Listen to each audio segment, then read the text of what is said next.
Olá, quinto ano, tudo bem com vocês? Espero que vocês estejam bem, com saúde, né? Se cuidando. Se cuidem daí, que eu me cuido daqui e daqui a pouco nós estamos juntos novamente. Eu queria agradecer, né, primeiramente, a participação de vocês na nossa live de ontem, né? Foi bem legal. Foi o primeiro dia da mudança do horário da nossa live, que agora é de 8 às 10h30. Né? E eu queria agradecer a participação de vocês e mais uma vez reforçar que amanhã nós também teremos novamente a nossa live. Avisa para os colegas de vocês que a presença agora vai ser feita pela live, eles precisam participar para ter a presença deles, né? O pontinho de participação, enquanto a gente não pode estar juntos novamente. Tudo bem? A nossa aula de hoje é a aula de geografia e é uma aula que se confunde com ciências, porque é um assunto que ele conversa aí com as duas disciplinas, sobre os recursos naturais. Semana passada nós tivemos a nossa live na quinta-feira e na aula de ciências eu falei sobre recursos naturais. E hoje eu vou falar sobre recursos naturais na nossa aula de geografia. Tia Amanda, mas o mesmo assunto nas duas matérias? Sim, eles são abordados de jeitos diferentes, mas é o mesmo assunto em matérias diferentes, né? Porque esse assunto ele se estende para a geografia e para ciências. Hoje a gente vai conversar um pouquinho sobre ele na matéria de geografia. Hoje também a gente inicia o uso do livro de geografia do segundo bimestre. Então, como eu já falei, guarde com carinho o livro do primeiro bimestre, né? Porque quando a gente voltar, eu vou precisar desse livro para fazer as correções. Mas agora nós vamos utilizar o livro do segundo bimestre. E a primeira matéria são recursos naturais, né? Como eu já falei com vocês, a gente vai relembrar. Recursos naturais são os recursos que a natureza disponibiliza para o ser humano. E esses recursos, eles podem ser renováveis e não renováveis. Os recursos naturais renováveis são os recursos naturais que a natureza ela repõe com facilidade, com rapidez.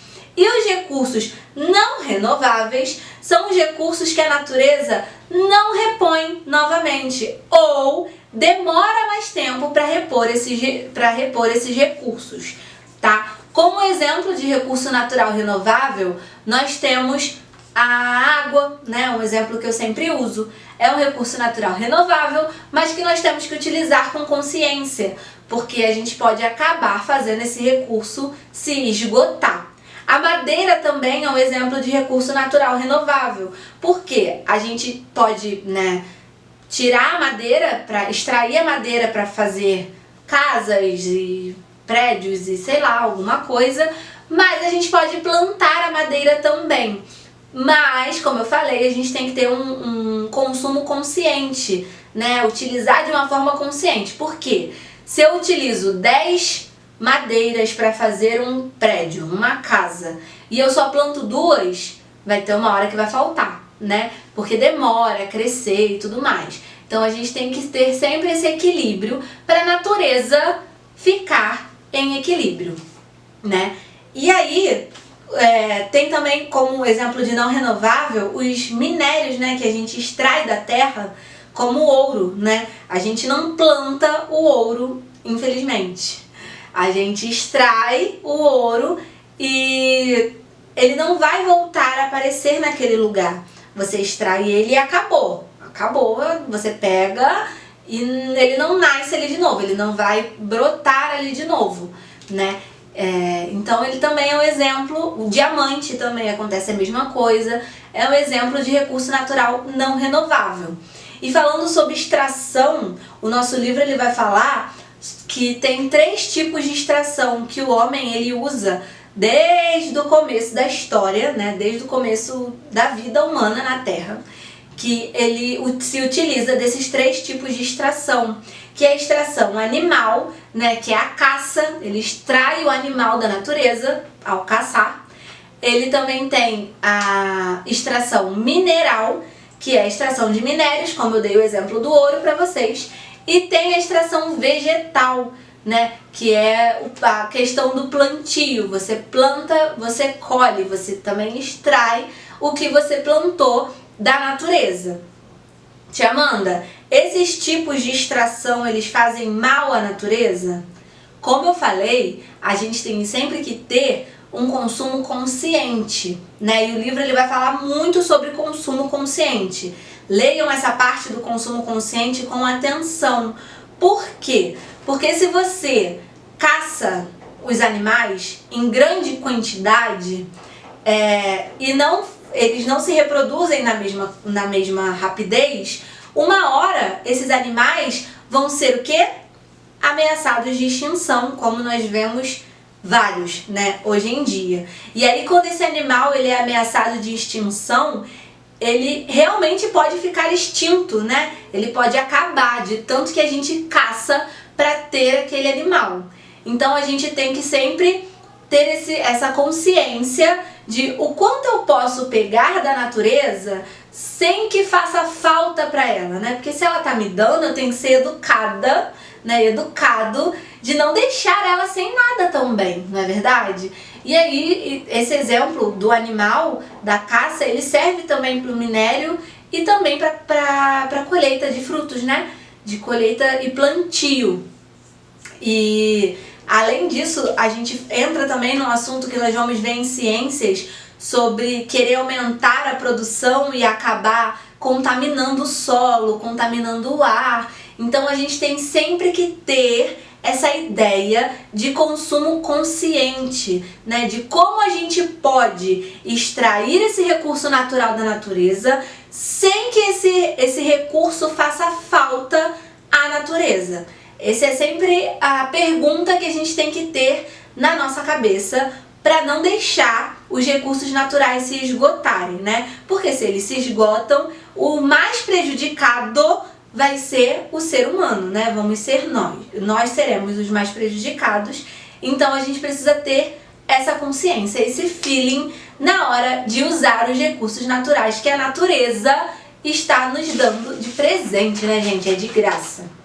E aí, no nosso livro, terminando o capítulo mais pro finalzinho, ele vai falar que os recursos, o mau uso dos recursos, eles podem causar impactos ambientais negativos, né? E esses impactos ambientais negativos, eles podem vir em forma de desertificação. O que é desertificação, né? Quando você quer limpar uma área verde para poder construir casas, prédios, farmácias e comércios, você tem que queimar aquela área. E quando você queima aquela área para construir, o solo ele fica contaminado, ele fica ruim, ele não consegue mais ter vida para nascer, né? Outras plantas e árvores e tudo mais. E esse processo de desertificação, quando a gente queima o solo, além da gente estar contribuindo para a poluição do ar, né? Porque o fogo ele sobe, a fumaça faz mal ao ar, ele também faz mal ao solo. O solo acaba se tornando infértil e a área fica feia e não vai ter mais plantio naquele lugar. E esse processo a gente chama de desertificação. E é uma influência negativa, né, do homem usando os recursos naturais, que é a natureza propriamente dita, para ele poder plantar. E ele quer construir casas ou fazer um outro tipo de coisa. Tem também o desmatamento, né? A gente vê a nossa floresta sendo desmatada e a gente vê imagens, é triste, eu fico triste de verdade, porque eram áreas lindas, verdes, que quando você vê hoje em dia são áreas jogadas, né, sem as árvores e com desertificação na maioria das vezes também. E isso é triste porque, como a gente já estudou, as árvores elas nos ajudam no nosso respirar, né? Elas ajudam a gente nesse processo de respiração e quando a gente não tem árvore, esse processo ele acaba ficando mais pesado pra gente, porque a gente não tem essa troca, né, com as árvores, com a natureza. E também é uma consequência ruim. Além disso, tem os deslizamentos, né? Em épocas de chuva, janeiro, fevereiro e março, né? Que são épocas que o volume de chuva aumenta, a gente vê isso muito próximo da gente, né? As pessoas elas acabam construindo casas em lugares inapropriados, a chuva vem e ali onde a casa foi construída acaba se desmoronando, né? Desmontando e as pessoas acabam morrendo, né? Às vezes estão dormindo quando cai a chuva e estraga o solo também.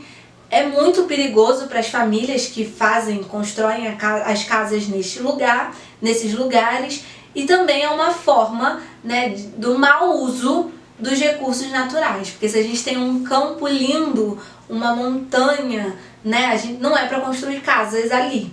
E aí quando o homem constrói, a natureza vem com as fortes chuvas que cada dia aumentam mais o volume por causa do aquecimento global, que nós vamos falar na próxima aula, e acaba trazendo consequências negativas, né, para aquele ambiente e para aquelas pessoas também.